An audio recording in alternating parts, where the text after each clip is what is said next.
A servant approved. அப்புறம் என்ன, நம்ம வேலைக்கு சேர்றோம் ஒரு கம்பெனியில், நம்மளை நல்லா வேலை பார்க்குறப்பா, வெரி குட் அப்படின்னு எப்போ அப்ரூவ் பண்ணுவாங்க? நம்முடைய செய்கைகளை பார்த்து, நம்ம செய்கிற வேலையை பார்த்து சொல்லுவாங்க இல்லையா?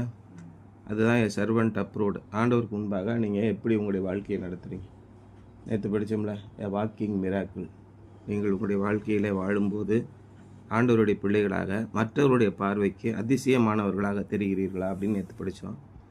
இன்றைக்கே servant approved. When Verdi produced his first opera in Florence, the composer stood by himself in the shadows and kept his eyes on the face of one man in the audience, the great Rossini.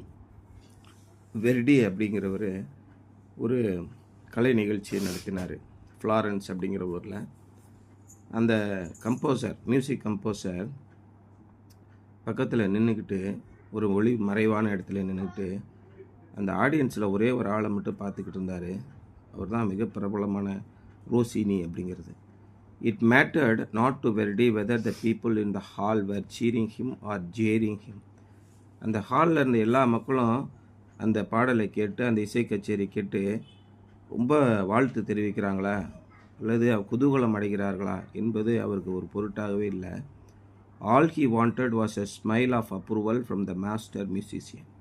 அந்த ரோசினிங்கிற மிகப்பெரிய இசை கலைஞன், இசை சக்கரவர்த்தி அப்படின்னு சொல்கிறோம்ல, அவர் இந்த மியூசிக்கை ரசித்து கொஞ்சமாவது அதை சிரித்து அதை அப்ரூவ் பண்ணுறாரா அப்படின்னு அவருடைய முகத்தையே பார்த்துக்கிட்டு இருந்தார்.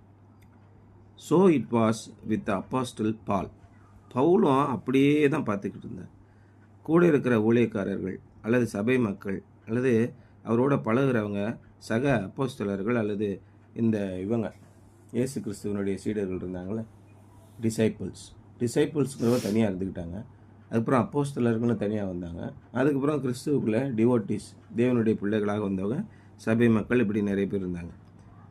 But he knew what it was to suffer for the gospel, but the approval or disapproval of men did not move him. தேவனுடைய நற்செய்திக்காக, சுவிசேஷத்திற்காக கஷ்டப்படுவது அவருக்கு எப்படின்னு தெரியும். ஆனால் அப்படி பாடுகளை அனுபவித்தாலும் கூட மக்களால் அப்ரூவல் வாங்குறதோ அல்லது மக்கள் நிராகரிப்பதையோ அவர் கண்டுக்கவே கிடையாது. எனவே நீங்கள் நல்லா பண்ணீங்கன்னு சொன்னாலோ, நல்லா பண்ணலன்னு சொன்னாலோ, அவரை எதிர்த்து பேசினாலோ, குறைச்சி பேசினாலோ அவர் அதை பற்றி கண்டுக்கவே இல்லை. அவர் என்ன பண்ணார்னா, therefore also we have as our ambition to be pleasing him. 2 கொரிந்தியர் 5:9 அவர் போட்டிருக்காரு. தேவனுக்கு பிரியமானதை செய்வது எதுவோ அதுதான் அவருடைய நோக்கமாக, அவருடைய வாழ்க்கையின் நோக்கமாக கொண்டிருந்தார். நான் உங்களுக்கு பலமுறை சொல்லியிருக்கேன், நம்முடைய வாழ்க்கையின் நோக்கம் என்ன? நீங்கள் எதை செய்தாலும் தேவனுடைய நாமத்தின் மகிமைக்கென்றே செய்யுங்கள். இது ஒன்று தான் நம்முடைய வாழ்க்கையின் நோக்கம். நீங்கள் டாக்டராக, என்ஜினியராக, நீ பைலட்டாக, ஏதாவது ஆகு. ஆனால் என்னென்னா, உன்னுடைய செய்கைகளின் மூலமாக தேவனுடைய நாமம் மகிமைப்படுகிறதா? மற்றவர்கள் தேவனுடைய நாமத்தை துதிக்கிறார்களா? அந்த போகிறார்ல, நிறைய பேர் என்ன சொன்னாங்க, இயேசுவே என்ன சொன்னார்? தோ பொறாம்பர் கபடற்ற உத்தம இஸ்ரவேலன் அப்படின்னு யாரை பற்றி சொன்னார்? சொன்னாரா இல்லையா? நிக்கோதேமு தானே? எப்படி உங்களுக்கு என்னைய தெரியும்? நீ அங்கே மரத்துக்கடையில் நிற்கும் போது உன்னைய பார்த்தேன் என்ன சொல்கிறாரா இல்லையா? இயேசு கிறிஸ்துவினாலே அவரை அங்கீகரிக்கப்படுகிறார் தன்னுடைய வாழ்நாளில் தான். அப்போ என்ன சொல்கிறாரு? மறுபடியும் இப்போ நிக்கோதேமு கேட்குறான், என்னங்க அதுக்கு என்னப்பா? எப்பா நீ எல்லாம் இருக்க, ஆனால் மறுபடியும் நீ பிறக்காவிட்டால் தேவனுடைய ராஜ்யத்தில் பிரவேசிக்க முடியாது அப்படின்னு சொல்லி சொல்கிறார். மறுபடியும் பிறக்கணும்னா எப்படி? மறுபடியும் ஒருத்தன் போய் தாயின் வயிற்றுக்குள்ளே போய் மறுபடியும் பிறந்து வரணுமா? ஏங்க, சுவிசேஷத்தை சொல்கிறதுக்கு ஒரு வழி இருக்குது. அதுக்கு என்னங்க இப்படிலாம் பேசிகிட்டு இருக்கிறீங்க? மக்கள் ஏற்றுக்கொள்ள வேண்டாமா அப்படின்னு சொல்லியிருக்கான். அப்போ ஏசு என்ன சொன்னார்? எப்பா 30 வருஷமாக இஸ்ரவேலில் நீ போதகனாக இருக்க, நல்ல வாழ்க்கையை வாழ்ந்துக்கிட்டு இருக்க, இது உனக்கு தெரியாதா அப்படின்னு கேட்குறாரு. ஆவியினாலே மறுபடியும் பிறக்க வேண்டும், மாம்சத்தினாலும் ஜலத்தினாலும் ஒருவன் பிறக்கிறார். அதான் ஞானஸ்நானம் கொடுக்குறாங்க. நீங்கள் இயேசு கிறிஸ்துவை நன்றாக தெரிந்த பின்பு, இயேசு கிறிஸ்து எப்போ ஞானஸ்நானம் பெற்றார்? இயேசு கிறிஸ்து தேவனுடைய குமாரன் என்று எண்ணப்பட்டார் இல்லையா? எப்போ ஞானஸ்நானம் பெற்றார்?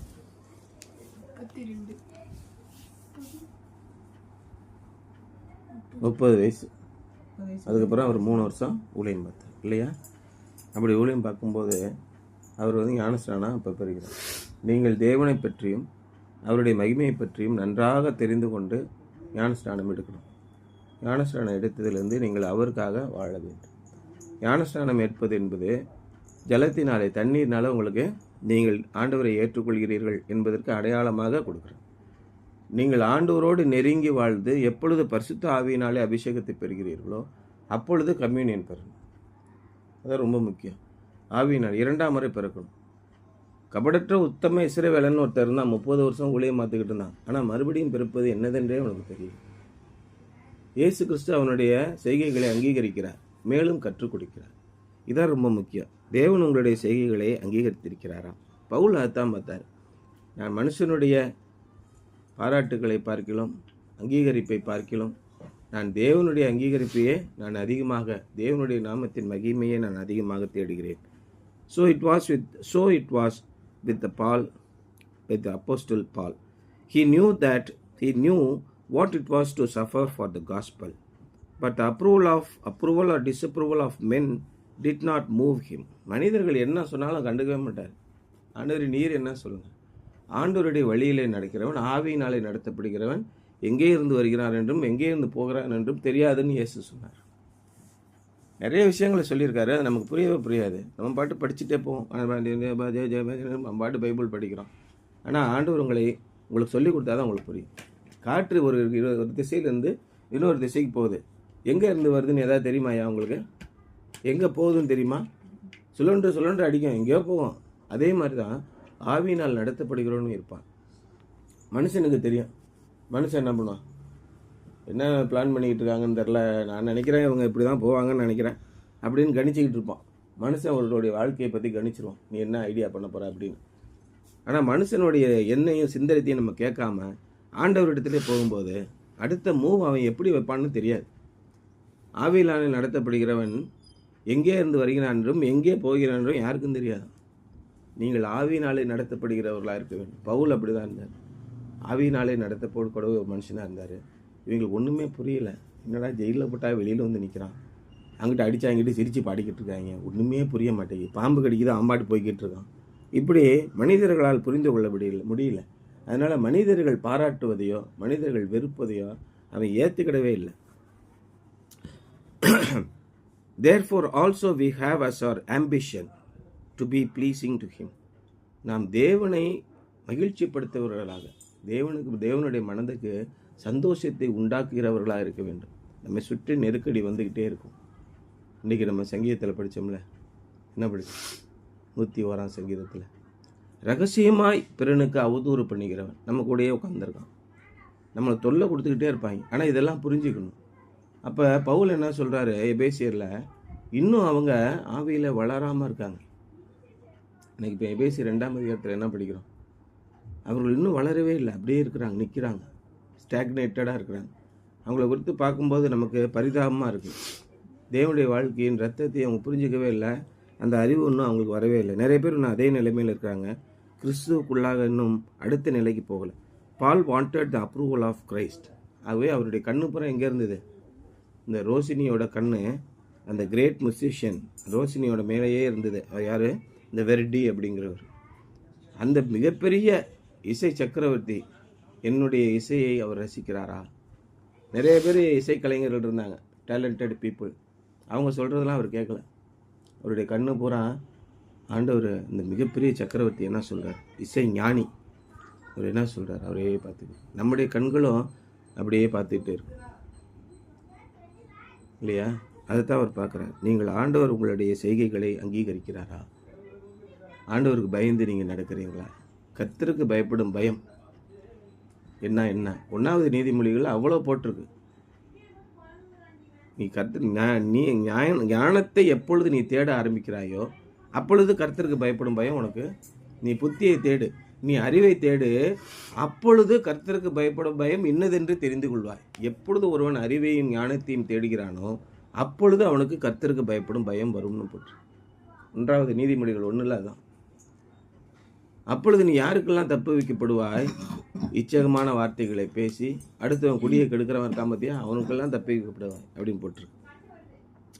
The servant of God is consistently tempted to compromise in order to attract and please people. தேவனுடைய ஊழியக்காரனாக நாம் வந்து விடும்போது நமக்கு விடாமல் தொடர்ந்து கான்ஸ்டன்ட்லி டெம்ப்டட், ஒரு செகண்ட் கூட விடலை, அடுத்து சோதனைகள் வந்துக்கிட்டே இருக்குது, கடல் அலைகள் போல். நீ மனிதர்களோடு இணங்கி போவதற்காக அதான் ஒன்றாவது நீ அதுவும் போட்டிருக்கு, நீ திருடனை காணும்போது அவனோடும் ஒத்து போகிறாய். வாங்க பிரதர், நம்மெல்லாம் சேர்ந்து ஜெபிச்சு ஒரு ஊழியத்தை உண்டாக்குவோம். சேர்ந்து ஜெபிச்சு காசை பிடுங்கிறது தானே அவன் ஊழியம். அடுத்தடுத்த செகண்டு உனக்கு சோதனை வரும், பணத்தின் மீது உனக்கு ஆசை போவதற்கு. எல்லா ஊழியர்களும் இதில் விழுந்து போயிடுறாங்க, பெண்கள் விஷயத்தில் விழுந்து போயிடுறாங்க. பண ஆசை தான் 99% பிடிச்சி அவனுங்களை ஆட்டுது. பணம் இல்லைன்னா மதிக்க மாட்டான் எவனையுமே, எந்த ஊழியக்காரனாக இருந்தாலும் சரி. ஒரு பணக்காரன் ஒருத்தன் வந்துட்டானா சர்ச்சுக்கு, அவன் காலில் போய் விழுவான். உண்மையிலே தேவனை தேடுகிற பண வசதியெல்லாம் அவர் வந்தானா அவனை மதிக்க மாட்டான், அசெக்டை பண்ணுவான். இது எல்லா சர்ச்சிலையும் நடக்கக்கூடிய, இண்டிபெண்டன்ட் சர்ச்சஸ்லேருந்து ட்ரெடிஷ்னல் சர்ச்சஸ்லேருந்து எல்லாத்துலேயும் நடக்கக்கூடிய ஒரு விஷயம். எல்லாமே அப்படியே நடக்குது. அப்போ தேவன் என்ன பார்க்குறாருன்னா உள்ளத்தை பார்க்கிறார், மனிதன் முகத்தை பார்க்கிறார். இந்த விஷயத்தில் இந்த சோதனையில் விழுந்து போயிடுறாங்க. Compromise in order to attract peace and please people. When D.L. Moody was preaching in England, a worker came to him on the platform and told him that a very important nobleman had come into the hall. ஒரு record ஆகிட்டே இருக்குது இருக்கிறது. இப்போ D.L. மூடி வந்து இங்கிலாண்டில் போதனை பண்ணி கொண்டிருக்கும்போது ஒருத்தர், ஒரு பணியாளர் ஒருத்தர் வந்தார். ரொம்ப முக்கியமான ஒரு பிரசித்தி பெற்ற ஒரு ஆள் வந்து உங்கள் பிரசங்கத்தை கேட்க வந்திருக்காரு அப்படின்னு சொல்லி D.L. மூடிட்ட ரகசியமாக சொன்னாராம் மேடையில் வந்து. May the meeting be a blessing to him. அவருக்கு இந்த மீட்டிங் வந்து ஆசீர்வாதமான இருக்கிற மாதிரி நீங்கள் சொல்லுங்கள் அப்படின்னு சொல்லியிருக்காரு. Was Moody's reply. And he preach just as before without trying to impress anybody. ஆனால் அவர் எப்படி பிரசங்கம் பண்ணிக்கிட்டு இருந்தார், கொஞ்சம் கூட மாற்றலை. இன்றைக்கி நம்ம ஏதாவது ஒரு பிரசங்கம் வந்தாலும் எது வந்தாலுமே உடனே என்ன பண்ணிடுறாங்க, அங்கே இருக்கிற அந்த ஒரு நோபல் மென் அவருக்கு தகுந்த மாதிரி பேசுவாங்க. ஒரு பணக்காரன் வந்துட்டான்னா அவருக்கு பிரியமானபடி பேசுறது. இன்றைக்கி எல்லா ஊழியக்காரர்களுமே ஆசீர்வாதத்தை மட்டுமே பேசுறது, ஆசீர்வாத வசனங்களை அள்ளி விடுறது. வாக்குத்தத்தை அது இந்த அடுத்த வாரம் வந்துருச்சுல, நியூ இயர் வந்துருச்சுல, ஒருத்தனும் வாக்குத்தத்த வசனமாக போட்டு நம்மளை சாவடிப்பான். நீ எப்பேற்பட்ட பாவியாக இருந்தாலும் சரி, நீ ஆண்டவருக்கு விரோதமாக எப்படி நீ வாழ்ந்திருந்தாலும் சரி, ஆண்டவர் உன்னை ஆசீர்வதிப்பான் போட்டுக்கிட்டே இருப்பான். நீ ஒரு வாழ்த்துக்கள் போகிறான். அங்கே கண்டிஷன் இருக்குது, நீ கர்த்தருக்கு பிரியமானபடி நடந்து அவருடைய வழிகளில் நடந்தால் தான். ஒன்றாவது நீ சங்கீதத்தை எல்லாரும் மனசில் வச்சுக்கோங்க. என்ன போட்டிருக்கு, துன்மார்க்குடைய வழிகள் ஆலோசனையில் நடவாமலும் பாவிகளுடைய வழியில் நில்லாமலும் பரியாசக்காரர் உட்காரும் இடத்தில் உட்காராமலும் கர்த்தருடைய வேதத்தில் பிரியமாயிருந்து இரவும் பகலும் அவருடைய வேதத்தில் தியானமாயிருக்கிற மனுஷன் பாக்கியவான். இப்படியெல்லாம் செய்யாமல் நீ குறுக்க வழியில் காசு கொண்டு வந்தனா ஒன்றும் நடக்காது. அவன் நீர்க்காலிகளில் நடப்பட்டு தன்னுடைய காலத்தில் தன் கனியை தந்து இலையுதிராது இருக்கிற மரத்தை போல் ஆசீர்வதிக்கப்பட்டிருப்பான். தேவனுடைய வழிகளை கற்றுக்கொள், அவருக்கு பிரியமானபடி நட, நிச்சயமாக தேவனுடைய ஆசீர்வதிப்பார். ஆண்டவரத்தில் கேளுங்க, நிச்சயமாக ஆண்டவர் உங்களை ஆசீர்வதிப்பார். அப்போ மூடியை தான் சொன்னாரான், யாரும் இருந்தால் என்ன, இந்த நாள் ஆண்டவர் அவரோட பேசட்டும், அவருக்கு ஆசீர்வாதமாக அமையட்டும் அப்படின்னு சொல்லியிருக்கார். From the world. இன்றைக்கி என்ன போட்டிருக்குண்ணா, இதை எடுங்களேன். 1 தெசலோனியர் 4 அதிகாரம் 1 வசனம் என்ன போட்டிருக்கு பாருங்கள். We request and exhort you in the Lord Jesus, that as you received from us instruction as to how you ought to walk and please God, just as you actually do walk, that you may excel still more. நீங்கள் இயேசு கிறிஸ்துவை எங்களிடத்திலிருந்து எப்படி பெற்றுக்கொண்டீர்களோ, நீங்கள் எங்களுடைய எப்படி உங்களுடைய வாழ்க்கையை நடத்த வேண்டுமோ அதன்படி நடங்க. 4 அதிகாரம் 1 வசனம். 1 தெசலோனியர் தேவனுக்கு பிரியமாய் இருக்கவும் வேண்டும் என்று நீங்கள் எங்களால் ஏற்றுக்கொண்டபடியே அதிகமாய் தேடும்படிக்கு that you may excel still more. கர்த்தராகிய இயேசுவுக்குள் உங்களை வேண்டிக் கொண்டு புத்தி சொல்கிறோம். ஆமாம், இது ரொம்ப முக்கியமான. ஒரு நர்சரி கார்டனில் போய் நல்லா அழகான பளபளப்பாக நல்லா செழித்து ஓங்கி இருக்கிற ஒரு பூச்செடி வாங்கிட்டு வந்துட்டோம். அந்த பூச்செடி வாங்கின அன்னையிலேருந்து அப்படியே இருந்தால் எப்படி இருக்கும்? அது மேலும் மேலும் வளர்ந்து இன்னும் அதிக பூக்களை கொடுத்து அதிகமான வளர்ச்சிக்கு வளரணுமா இல்லையா? இயேசு கிறிஸ்துக்குள் நம்மளும் அப்படியே ஸ்டண்டடாக இருந்தோம்னா எப்படி இருக்கும்? வளர்ச்சியே இல்லாமல் குன்றி போயிருந்தால் எப்படி இருக்கும்? அப்படி இருக்கக்கூடாது. அதான் இன்றைய தியானத்தோட முக்கியமான கருத்து என்ன? உங்களுடைய வாழ்க்கையில் நீங்கள் செய்யும் காரியங்கள் நீங்கள் மேலும் மேலும் வளர்ச்சி அடையணும். அதை பார்த்து தேவன் உங்களை அப்ரூவ் பண்ணணும், அங்கீகரிக்க வேண்டும். ரைட்டு, என்னுடைய பிள்ளைங்க நீ உத்தமமான காரியத்தை செய்தாய். இயேசு கடைசியில் என்ன சொல்கிறார்? வாருங்கள் என் தேவனால் ஆசீர்வதிக்கப்பட்டவர்களே, வந்து வலது பக்கமாக நில்லுங்க. நான் பசியாக இருந்தேன். நேற்று நான் கேள்விப்பட்ட விஷயம் தான். 1 மாதம் 30 நாள் காலையில் 9 மணிலேருந்து நைட்டு 7:30 மணி வரைக்கும் வேலை வாங்கிட்டு தேவனுடைய ஊழியக்காரர் என்று அழைக்கப்படுகிற ஒருவர் 2000 சம்பளம் கொடுத்துருக்கார். எவ்வளோ கொடூரமானது! நியாயமும் இல்லை, கருணையும் இல்லை, இரக்கமும் இல்லை. இவர்கள் தேவனுடைய ஊழியக்காரர்களாக இருக்கிறார்கள். எவ்வளோ வேதனையான விஷயம் பாருங்கள். இப்படி தான் நம்ம இன்னும் இருக்கோம். இந்த வேலையை நீங்கள் செய்திருக்கிற இந்த ஐயக்கியத்தனமான வேலையை தேவன் அங்கீகரிப்பாரா? கடவுளுக்கு இது பிடிக்குமா? கடவுள் ஐயோ கடவுளுக்கு தெரிந்தால் என்ன ஆகும்? ஒரு பதற்றம் இல்லையா? பயம் இல்லையா? கடவுளுக்கு பயப்படுற பயமே இல்லையா? எப்படி மேடையில் ஏறி நீ பிரசங்கம் பண்ணுவ? உனக்கு காத்திருக்கிறது, சீக்கிரமாக மனம் திரும்பு, இல்லைன்னா அழிந்து போக போகிற, அவ்வளோதான். ஆண்டவர் கிருபையின் காலத்தை நமக்கு கொடுத்திருக்கிறார். எப்படியாவது ரட்சிக்கப்படட்டும், எப்படியாவது உணரவடையட்டும். ஆனால் மேலே மேலே இவன் துணிகரமாக போகும்போது என்ன ஆகுது? தேவனை அடித்தாருன்னா தாங்க முடியாது, அந்த மாதிரி போய் நிற்க போகுது. ரொம்ப கொடூரமான விஷயங்களை இவங்க செய்கிறாங்க. இன்றைக்கி நம்ம செய்ய வேண்டிய ஆக்ஷன் அசைன்மெண்ட் என்னென்னா, perhaps it is time to take a bit of an inventory. நீங்கள் செய்திருக்கிற வேலைகளை எல்லாம் அப்படியே பட்டியலிடுங்க. On a sheet of paper, list a few things you do that you believe please the Lord. தேவனுக்கு பிரியமான காரியம் என்று நீங்கள் நினைக்கிற, நீங்கள் நம்புகிற ஒரு சில காரியங்களை நீங்கள் பட்டியலிடுங்க. தேவனுக்கு பிரியமான காரியங்கள் என்ன நீங்கள் செஞ்சுட்டு வரீங்க? ஆண்டவருக்காக பாடலை போடுறீங்களா? ஆண்டவருடைய வசனத்தை படிக்கிறீங்களா? ஆண்டவருடைய வசனத்தில் என்ன சொல்கிறோ அதுபடி நீங்கள் நடக்கிறீங்களா? ஆண்டவருடைய மனதை சந்தோஷிப்பிக்கிற மாதிரி நீங்கள் ஏதாவது செய்கிறீங்களா? Then list anything you sense does not please the Lord. ஆண்டவருக்கு பிடிக்காத காரியம் என்று உங்களுடைய மனதிலே உணர்த்திக்கிற காரியம் எதையாவது எழுதி வைங்க. ஆண்டவர் பிடிக்காத காரியம் என்ன? கோபிகள்.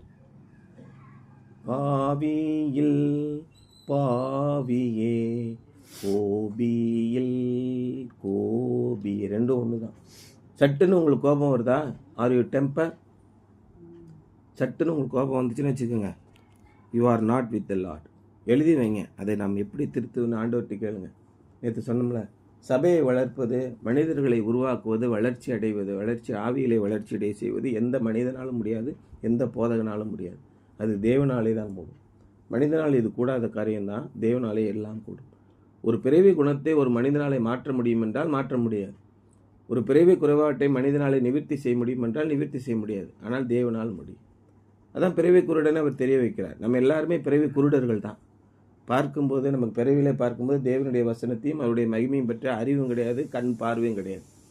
ஆனால் நீங்கள் தேவனுடைய கண்ணோட்டத்தில் பார்த்தால்தான் அவருடைய வாழ்க்கையை நடக்க முடியும். எனக்கு ரொம்ப ஆச்சரியமான ஒரு விஷயம் என்னென்னா, உலகத்தை படைப்பதற்கு முன்பாகவே உங்களை தெரிந்து கொண்டிருக்கிறார். அப்போ அதற்கு முன்பாக நாம் எங்கே இருந்திருக்கிறோம்? எங்கோ நாம் தேவனோடு இருந்தோம். இப்பொழுது நாம் இந்த உலகத்துக்குள்ளே வந்திருக்கிறோம். உலகத்தை படைப்பதற்கு முன்பாகவே உங்களையும் என்னையும் ஆண்டவர் தேர்ந்தெடுத்திருக்கிறார். இந்த வசனத்தை நமக்கு கொடுக்கிறார் என்றால் அப்பேற்பட்ட தேவனுக்கு நாம் பயந்து நடக்க வேண்டும். கர்த்தருக்கு பயப்படுகிற பயம் ரொம்ப ரொம்ப முக்கியம். கர்த்தர் சொல்லுவது வரை காத்திருங்கள், அவருக்காக நடங்கள். Then list anything you sense does not please the Lord. Ask him to help you concentrate on things that really please him and to eliminate things that displease him.